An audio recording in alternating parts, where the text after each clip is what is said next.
This is Kyle DeBose with Citizen Orange. I'm here live doing an interview with Frank Sharry. I'll let him introduce himself. Hi, I'm Frank Sharry. I'm the director of a group called America's Voice. We work in Washington, D.C., and we're trying to pass a humane and just immigration reform bill. So tell me a little bit about what the state of comprehensive immigration reform is right now. Well, no doubt about it, the loss in Massachusetts has freaked out many Democrats in Congress, and they're scared of any issue they think of as broad and controversial, and immigration certainly qualifies. On the other hand, there's some real progress on the inside. I mean, Senator Schumer and Senator Graham are negotiating a Senate bill. All reports are making good progress. I understand Obama's going to reference the need for immigration reform in the State of the Union address. So I think we're still alive, more than alive. I think our chances have diminished some because of Massachusetts and the fear that has taken the Democratic Party over. But if the dust settles and they realize that this is a bipartisan issue that actually will improve the economy and lift wages for low-skilled workers and generate additional tax revenues and help honest employers who are trying to compete against bad actor employers who are getting over under the status quo, we have a chance to be positioned as a bipartisan breakthrough that's good for the economy and is the right thing to do. On the other hand, these guys in Washington seem to have no limit to the lack of courage. And so there's a chance that, within 2 months it'll become clear that there's just not enough time, just not enough political will to get it moving. And if that's the case, the question becomes, what's plan B? And I don't think anybody really knows. There's lots of options: DREAM Act, ag jobs, set up comprehensive immigration reform for 2011, maybe all of the above.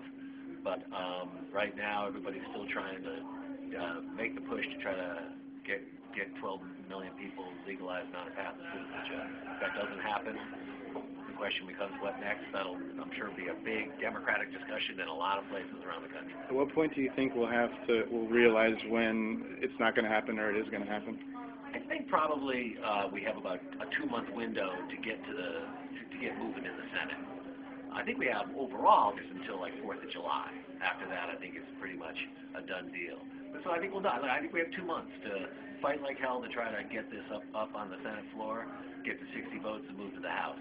But if any time in the next 2 months we could get the word that, look, it's just Democratic leadership doesn't want to do it, or there's not enough Republican support. There's lots of reasons why it would be tough to move it. On the other hand, let's just be straight. Obama promised.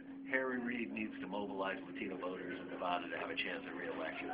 Schumer understands that this is not only the right thing to do, but it's smart politics for the Democrats. And Lindsey Graham understands that they got to get this issue off the table if they want to compete for Latino voters. Given the presidential map that's drawn now and the way they demagogue immigrants on this, Republicans can't win the presidency because they can't win southwestern states and Florida. So those are the factors that kind of, it's too early to declare us dead, even though some of the mainstream press want to do it.